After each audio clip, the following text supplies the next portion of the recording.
Ash. Good morning, everyone. And glad everyone could make it. I think, we're competing on this part of the event for the most beautiful Saturday morning. I took my coffee and I was sitting outside it was sad to come back in. So for those of you who managed to come back in from the beautiful weather, thank you so much. Catherine, I'm going to start rolling if that's okay with you. All right, so the one great thing about this is I don't have to tell you what the Carey Institute does. I think everybody on this call is a strong supporter of the Institute and knows what we do. This year, of course, has been unlike any other year in our lifetimes. And Barbara's work on pandemic spillover always was important and always was apropos. And, when we have an Ebola outbreak or when you had the other zoonoses that spill over, we all thought of her work more with greater clarity, but I think none of us will ever think about research on pandemic spillover the same way again. Barbara got to the Carey Institute 2 months before I did, so I know exactly how long she's been there. It's been 6.5 years. She did her undergraduate work at Pepperdine and then her PhD at Oregon State, and then postdoc with John Drake at the University of Georgia. So I owe Barbara not just for being a brilliant, wonderful colleague, but also for helping identify a great Carey board member. John joined the board of Carey Institute last year and is a really remarkable scientist and a wonderful person to have on board. Barbara has been working all year on spillover issues, and I think we could do conservatively a 2-hour conversation, but we've got limited time, so I'll just jump in. So Barbara, the term disease ecologist, I grew up with Bob May and Roy Anderson as mentors, and they were sort of some of the founders of disease ecology. But disease ecology is a relatively new field, just started a couple decades ago. What's the pathway that a scientist like you takes to becoming a disease ecologist when that is not a term and or a field that is well defined? Yeah, that is a great question. And I will start by saying that when I was a student in college or even younger, it wasn't a field. It wasn't a thing that people studied. I didn't have a name, didn't have a title. I remember going to graduate school because I was interested in the natural world. And one of the first entrees into that was reading papers by colleagues that I respect hugely that were some of the seminal papers in the field. So I'm talking about papers written by scientists at Carey, like Rick Ostfeld, Felicia Keesing, who are two of the people who were really formative in my decision to go into the field. And the more that you're in it, the more you look around and think, the natural world is fundamental to how infectious diseases operate. And there are all these diseases that we know about. And even back then, 20 years ago or something, when we were first getting started in this field, I don't think that there was a cohesive, there wasn't like a cadre of people who were like calling themselves disease ecologists. I think we were sort of seeing the connections between the natural world and infectious disease and realizing that there's a lot here that we need to unpack and understand better. So I agree with you that there wasn't a term, there weren't textbooks, there weren't very many papers even, but the papers that were written were so seminal, so well written and galvanizing that I think that that's how it started for me, was just being completely fascinated by people that I now get to work with. So it's an honor. Well done. And I think it's interesting that all the people you mentioned started out as ecologists, right? And that the real difference with disease ecology versus, say, epidemiology or the medical fields is that we think about disease as an ecological phenomenon.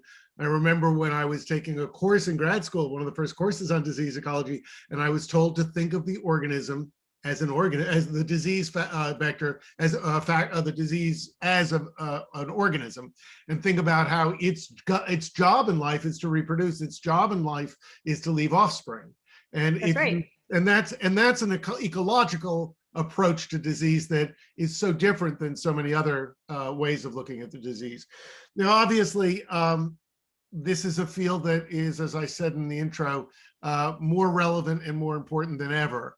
And you are using tools that are not, again, have not been applied to disease issues and disease ecology, particularly up until very recently, particularly having to do with artificial intelligence and machine learning.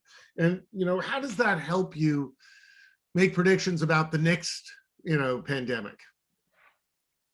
I think that that's a great question.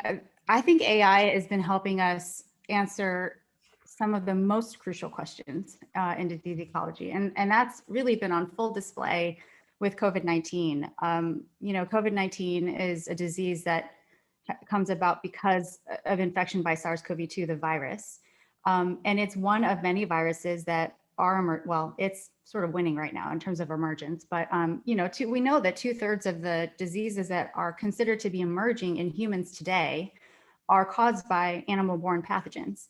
And so if we want to understand why we have so many and why they're emerging and what we can do about it, then really fundamentally we need to go back to understanding what it is about the organisms, like you said, the pathogen, but also the animals in which those pathogens persist in the wilds. Mhm. Irregardless of whether humans are part of the picture or not, right? These pathogens are part of a natural system that has an equilibrium and gets thrown off of equilibrium by various things that happen naturally, but also things that we precipitate.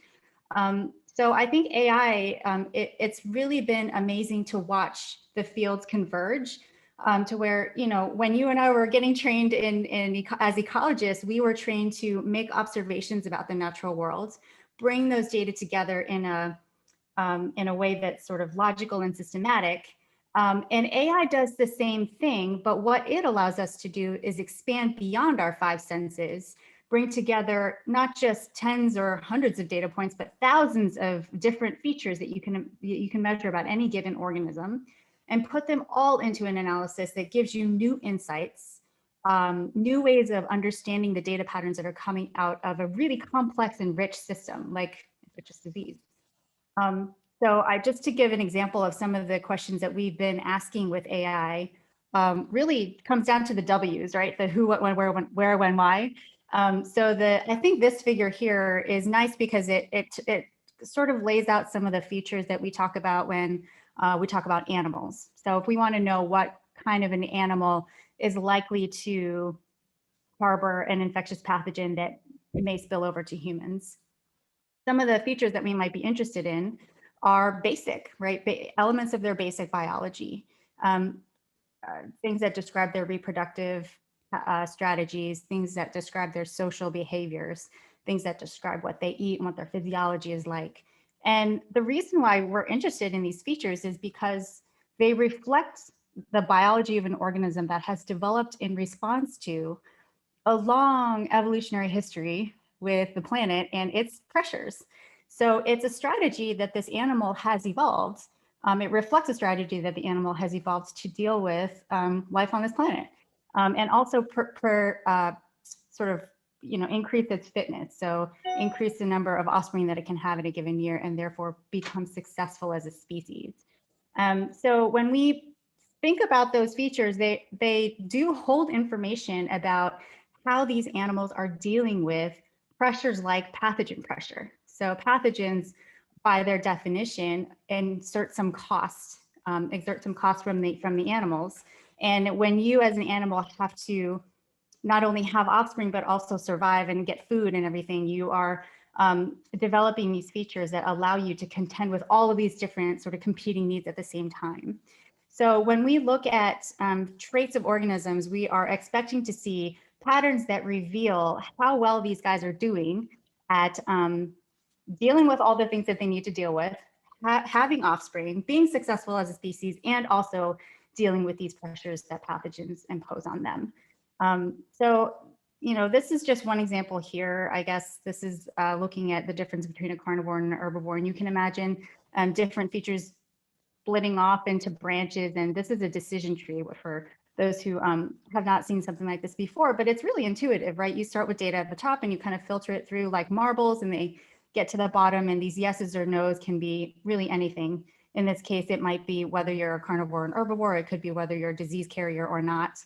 And it's not that dissimilar from algorithms that you might see, filtering your choices on a shopping website or filtering your choices on a music website.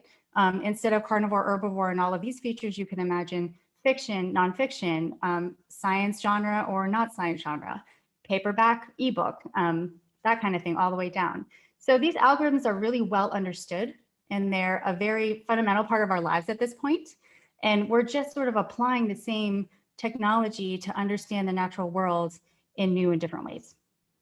Well, and it's interesting because it's those traits that you look at in all of the animals, which, by the way, people should know, there's no shortcut here. Barbara and her colleagues have spent a lot of time going through the literature, scanning old publications that aren't digitized, trying to find information about these traits. And it is the natural historians, as Barbara always is the first to say, who have collected all these data that sort of built the foundation for this work. But it's tough. It's really, the machines can help us with that, but they can't do it all for us.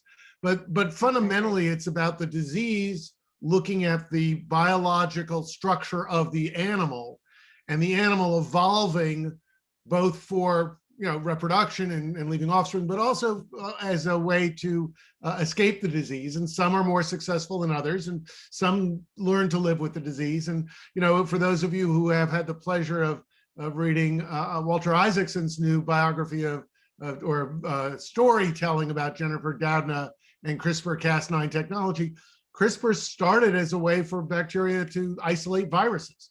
Right. And so it is the same thing in a much smaller set of organisms, but it's our learning from nature. And then in your case, figuring out which animals are likely to be long-term hosts for some of these organisms. I guess my next question is, you're looking and you go through this process and you say, okay, these 6 bats or these 6 rodents are most likely to carry it. How's your predictive capacity? How well are you doing on telling us which of those organisms actually do carry these diseases? I think in this case, we have the dubious honor of being correct. At least in the slide that you presented here, this case study of Ebola, we did this analysis back in 2015, I think, when the Ebola virus, well, a couple of outbreaks ago now, which is sad in itself, but the large one that happened in Liberia, Sierra Leone, and Guinea.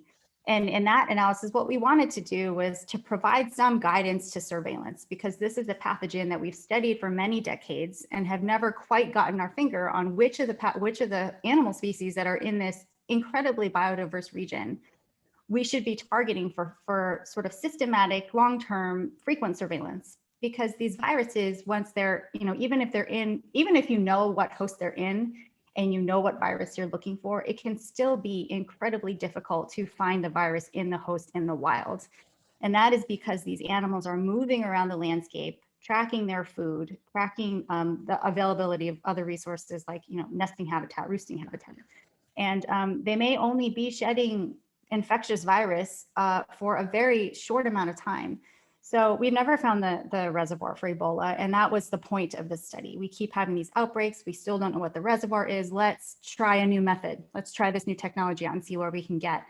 So we took, I don't know, like 1,116 bat species that were described at the time, and trained this machine learning algorithm to recognize the features of a bat that should be positive for Ebola virus, Marburg, other filoviruses that are very similar to Ebola. So when we did that, the model produced some predictions as it does. And, we, with some trepidation, published the findings because we wanted to guide the surveillance efforts. And even now to this day, there isn't sort of a smooth transition between making predictions about species in the wild and then going and testing those predictions in the wild.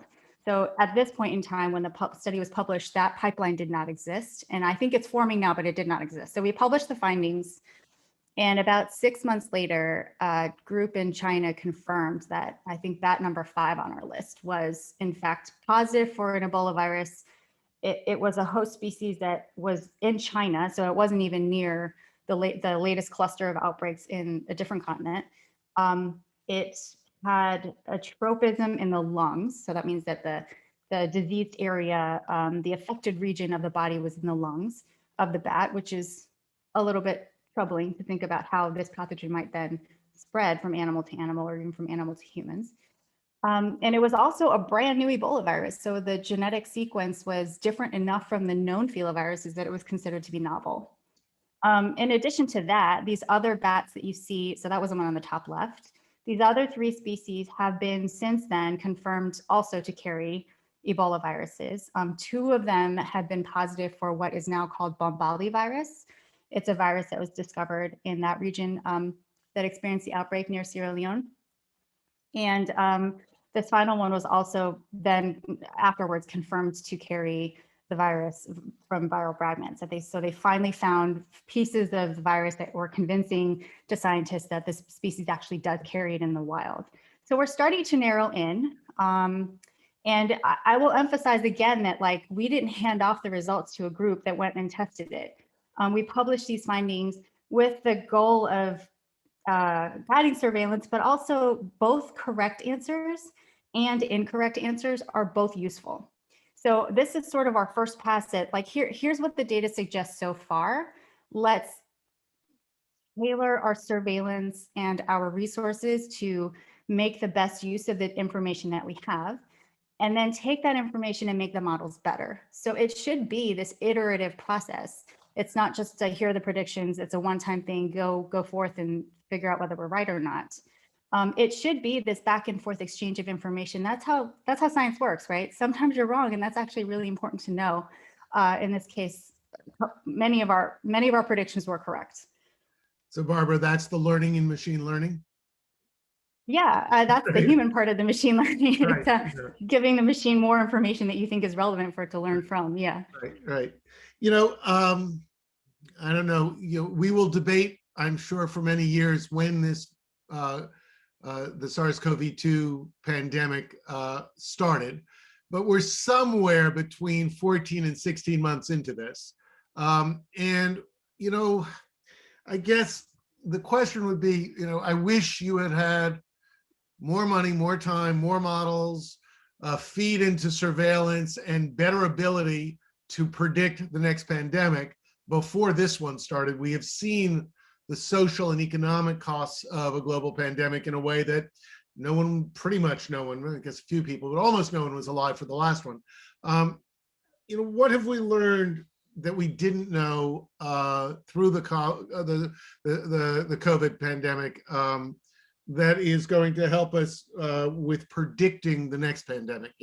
How far has this helped us? Are we moving along in parallel? But how are we getting? How far are we getting towards being able to use these models to not just predict where the diseases are harbored, but also to focus our surveillance and therefore reduce the spillover? I think that we are better off than we were in terms of what to do next to improve our predictive capacity. There are elements of the system. So there's 2 parts to the answer. One is that the science and what we are capable of doing with the technology that we do have is growing by leaps and bounds. And COVID-19 has really galvanized the community in this way.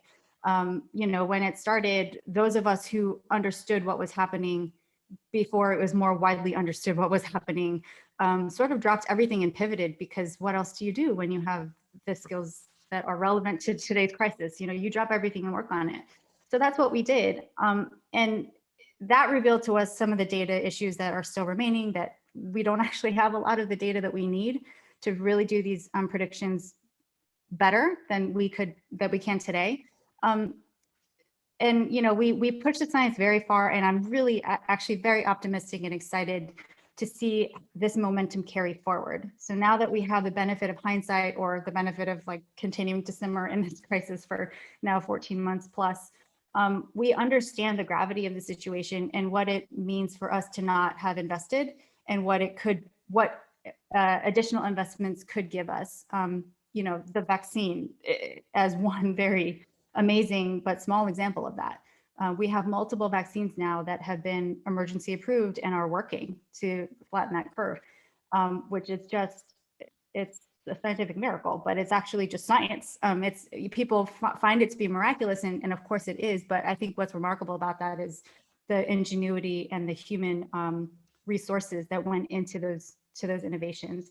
I think the other part of my answer is that so back in, oh gosh, March of 2020, I was interviewed by NBC to talk about the pandemic and like, what does this mean? What do you think is going to happen?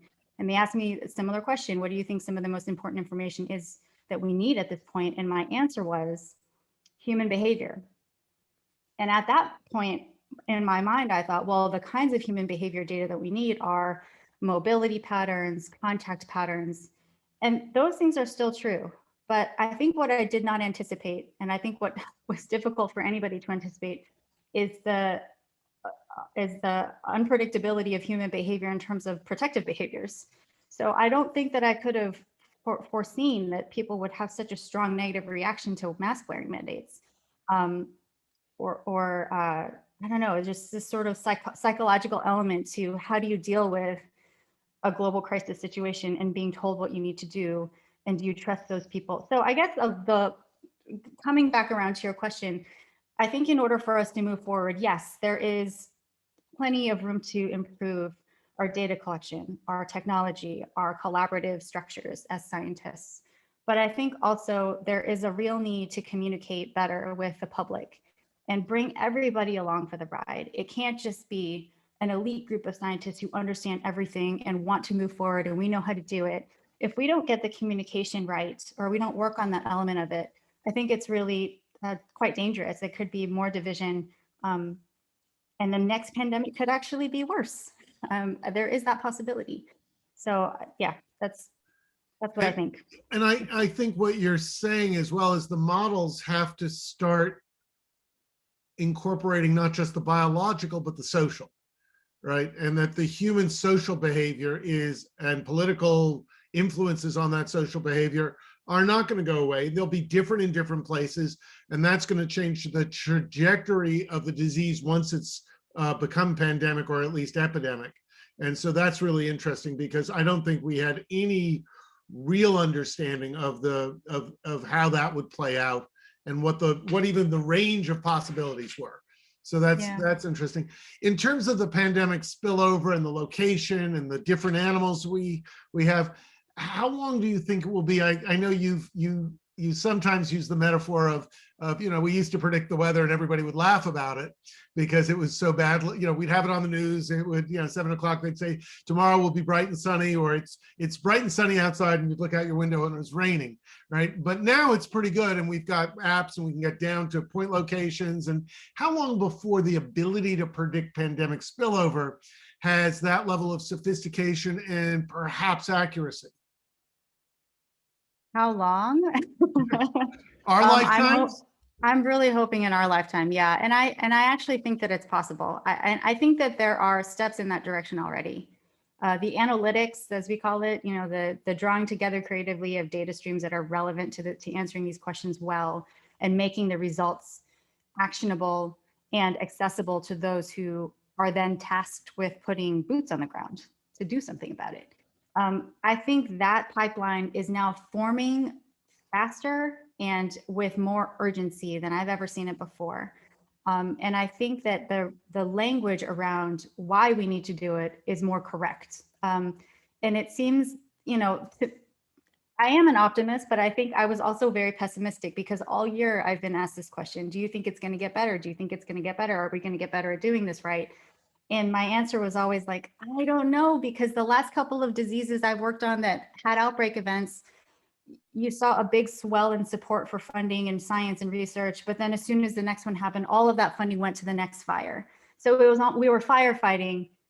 We've been firefighting up until now. We're still firefighting. We're sort of consumed with the firefighting. But I think in the long languishing tail of COVID-19, we have some clarity about the fact that we can't continue firefighting. And I think that's the hope that I'm sort of soaking in right now. I'm seeing the language change and the posturing of different agencies change to really try to get at the root of the problem, which is really upstream. So you flash the slide up here, and there are all these animals pictured, and there are features there at the bottom. In order for us to do better at understanding how diseases emerge from nature, we have to understand how nature is actually working, and what it is that we are doing to it that allows for that, that changes the dynamics so that we are then feeling the consequences of that change. And in order for us to do that better, it's not just about like, let's go collect more data. It's let's generate some knowledge that is deeper than what we've got now. And of course, that knowledge is informed by data.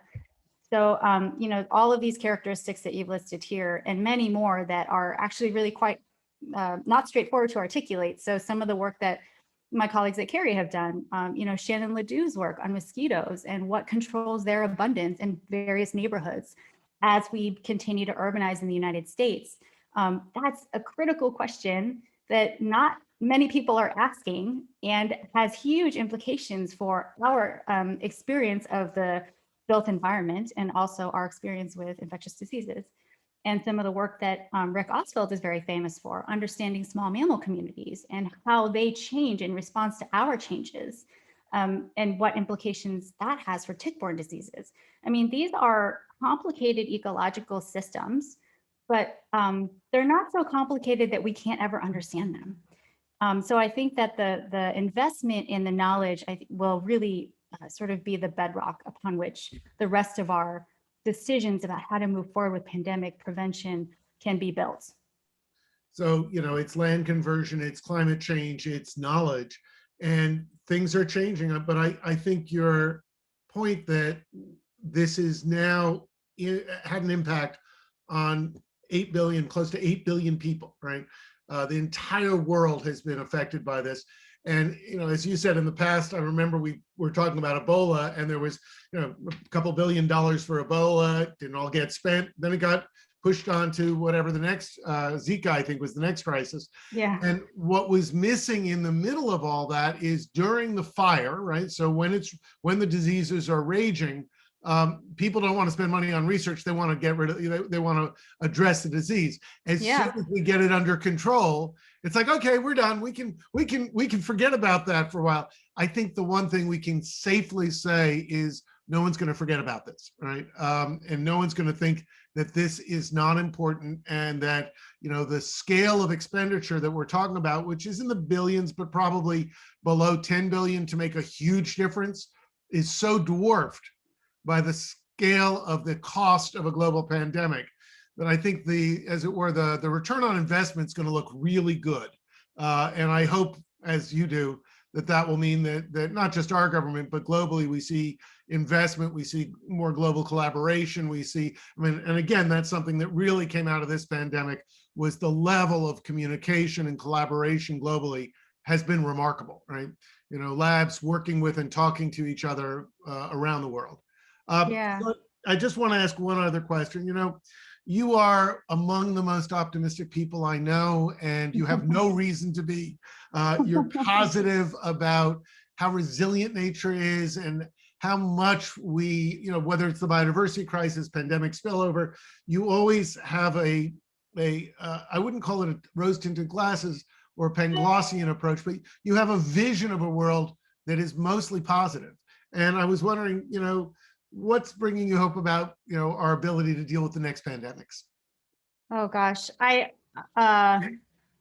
thank you for that. I like being an optimist. I think that those of us in disease ecology, I feel like have to have some streak of that. Else it just gets to be too overwhelming. But I think that part of my optimism comes from my privilege of where I sit, getting to see these innovations just materializing before my eyes, getting to work with the folks who are responsible for having developed some of these vaccines and watching the light bulbs turn on when we're in meetings and they're saying, if we can figure this little piece of the puzzle out, we can, it'll get us closer to a pan coronavirus vaccine or a pan influenza vaccine. And these are, as amazing as they sound, right? Can you imagine getting a vaccine that then protects you against not just this season's flu strain, but every flu strain after this one?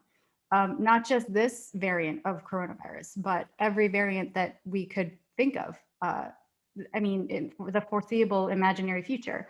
So these are the types of innovations that I get to be privy to at the ground level. And being a part of proposals where scientists come together and we think about the hard questions. What would it take for us to be able to predict this better in this region? What does the continent of Africa need in order to build up the capacity to have their own researchers that, run surveillance in their own countries and analyze all the data on their own? How can we build a global society of scientists in which this is possible? And I see a lot of people really pouring their hearts into this. And I see incredibly exciting innovations, both in computer science and AI, but also in the collaborative bridges that are being built between epidemiologists who really focus on the human element, ecologists that really focus on the natural systems and the wildlife element, and also veterinarians, medical practitioners, people who are sociologists who are really interested in understanding what it is about people's, the way that they are interacting with their societies that causes our actions to stick or not to stick. So yeah, I am optimistic. I think that there is a lot I'm of optimistic potential. listening to you, I right? hope that I'm sort of elevating the mood here, but it is a really dark, it's a dark time. It is a dark time, and we're trying to come out of it and get our bearings, and how do we move forward in this world, and how do we prevent it from happening again?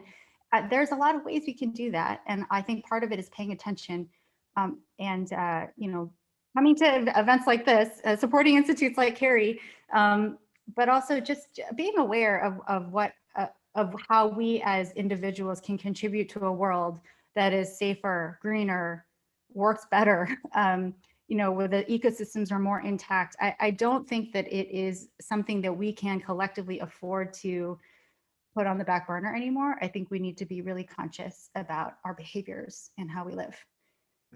Well, Barbara, I'm going to stop my questions and just say that was inspiring. And I think your optimism really shines through. I think we always have, at least in my lifetime, there's been that sort of counterplay between technology and nature. And I think what you're showing is that the remarkable improvements in technology, our knowledge and modeling skills, and our ability to address problems has increased faster than our destructive capacity, finally, right? And I think we were at a tipping point where, if you say, one of the questions was, what are the hope for vaccines on the horizon? You just answered that. And if you say there is hope out there for a universal vaccine by category, right, or by family of disease, that's remarkable, right? Because before we couldn't even keep up with the influenza mutations, right? Every year we'd have to guess which ones were going to be most prevalent, and design the vaccine 18 to 24 months out for the 2 years down the line, and we got it mostly right, but not, and that's why we have 60,000 people dying of flu, or 30,000 people dying of flu, because we got it mostly right. If we didn't get it right at all, there'd be 150,000 people dying every year of flu. So it's a good improvement, but this is game changing, right? This is really game changing. Could be game changing, yeah. So looking at the questions, how has the pandemic shaped your research this year, and how do you think it will change it in the future? In some ways it didn't change my research at all. I kept doing exactly what we were doing because it maybe we worked harder. We did drop everything, like I said, and we stopped working on everything else and really just focused on COVID for several months. And it was myself and 2 postdocs and a couple of collaborators. We just cranked it, all day, all night, really just trying to get up to speed and contribute something. And I would say that my uptick in collaborative interactions has gone up a lot because folks are mobilizing. We're trying to take advantage of this momentum from the scientific agencies and things to invest in this area. So this is an opportunity for us who really feel passionately that we can make a difference in this area to get together and let's get our ideas on paper. Let's do the best communication we can. Let's really dream up what it would take for us to do this well and compete for this funding. So I've been doing a lot of that, and also talking to the public a lot. It's been a busy year with ups and downs, but I feel like more ups now than downs. It's been a hard year for everybody. I mean, I think what we've discovered at Carey, and I know my colleagues at academic, at universities have even felt it more, is that we are social animals, right? That this is a Yeah. great alternative, right? It sure beats having Zoom rather than sitting alone at home, but it's different in Zoom and Slack and all the different technologies we've used to move forward research. I think will amplify it, but there isn't really a substitute for sitting in the lunchroom or having a small workshop or going to conferences and hearing new scientists and the rising stars, the grad students and postdocs whom you had no idea what their work was. And so I think we have become much more cognizant of the social role or the role of sociality in science. Right? We always knew it, but Yeah. I know that you and Rick and others travel an awful lot in normal years. And sometimes, in my life at least, I felt, God, I wish I could travel less. And now I know that traveling less Here is we are. good, right? Here we are. Yeah. It has a great advantage, but it's really different. I think that's probably a good place to pause. We're almost at 10:40, which I think was the cutoff. I've got sort of one more question, which is, in this year, and I know the answer, so I'm throwing you a softball. In this year, I mean, how does one fund this research at short notice before there are any funding streams for it, before people, the problem presents itself more quickly than academic funding can Yeah. adjust. So, where did you get the resource, or how did you redirect resources that you had, and what's the sort of medium long-term cost of that? Oh yeah, so that's a really good question, and I know you know how this works, but for the benefit of our audience, I will say that in normal years, how science is done is you compete for funding at usually the federal level, but sometimes nonprofits, foundations will give money, and they're project based. So you write your best ideas down, you tell them exactly how you're going to do it, and if they want to invest in that idea, they fund you. And it's a limited term engagement, so it can go from a year, 18 months, all the way up to 5 years at the max. That I've never heard of a grant going beyond 5 years, and those are very rare. But you have a limited amount of time to sprint on a project. So you hire staff, you get moving, you collect data, you get all your field work together. But then that funding ends and your folks move on because they know the funding is ending. So everybody's sort of on a short-term basis. And there's a little bit of loss because you're training up these people and then they leave, as they should move on. But then you have to kind of track with what's fundable, right? So last year I was working on Ebola. This year, Ebola is not a thing. Like, okay, well, I have this sort of bedrock research program going. What's available now that I can apply for? All right, well, now they want to work on arboviruses. Okay, well, let's put in a proposal for arbovirus. I can continue to get my bedrock research going. Let's make a difference in Latin America for a while. So it is a bit of a hopscotch game. It's very time intensive. The benefit of that is that you're constantly on your feet. You're always thinking about new ideas. You're always thinking about how to keep things running and where can I get the most knowledge gains from the work that we do in the short amount of time. So you're kind of constantly doing this calculus in your head, but it does slow things down. There are some programs that just stop, and then there is a few years when you don't have funding to carry it on. That's a few years of data loss. That's a few years of lost knowledge from the system. Your people leave. By the time you get new funding, you have to train them up again. So it's a very start and stop kind of a way to do science. I think that might change. I'm really hopeful that will change. I think we need some sort of long-term investment in knowledge that doesn't, like when you ask people to pivot and drop the obligations that you have for the other grants and just, please work on COVID. That's something you have to make that time up, like we have deliverables for other grants that we now have to make up. And this is what 8 months of us working on nothing but COVID. And I wouldn't change my decisions to do that. But it does put a strain on the whole system. Yeah, and I think what people don't realize, many people don't realize, I know, is we have a great endowment. We are getting better at raising money. We are phenomenal on our NSF and DARPA and other, our granting for federal government, we run 25, 28% success rate, and the average is 8.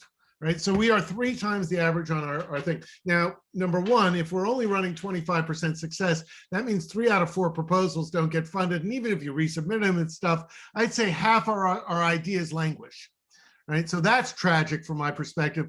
But the other thing is that almost none, I will say the Langasale Family Science Innovation Fund is an exception, Yes. right? That's Yes. $1.5 million that we've raised that gives us 125,000 a year for seeding new research. And that goes to research.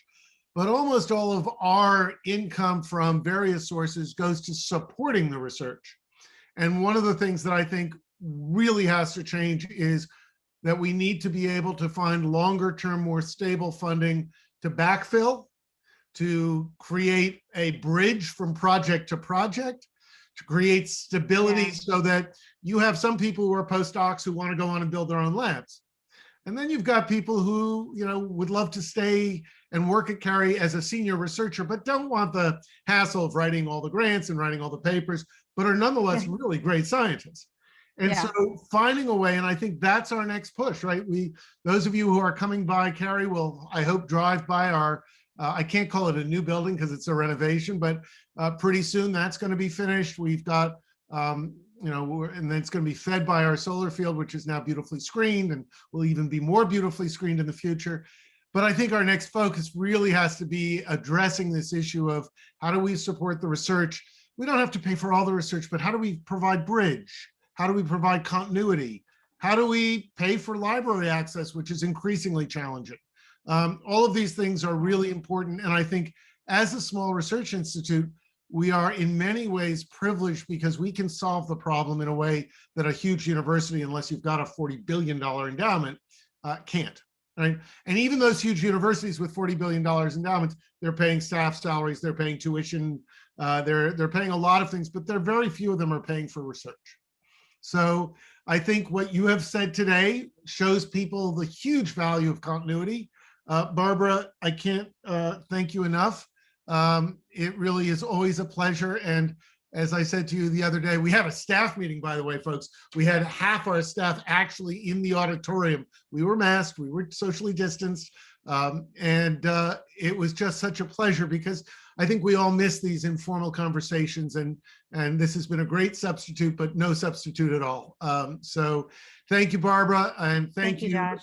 We had great. I want to call out Lori Quillen and Leslie Tombelty, who make this look easy, Catherine for her organizational prowess, and look forward, for those of you who are joining us later, look forward to seeing you. And if you're not, come by soon. We're hoping to have our new headquarters finished sometime this fall. And my guess is we'll do a big opening early in the winter or maybe in the spring, depending on how the pandemic plays out. But I think we're all optimistic and keep our fingers crossed that people continue to behave themselves and get vaccinated. If you're having questions about it, talk to your doctor. I'm not above shameless plugs for the medical profession.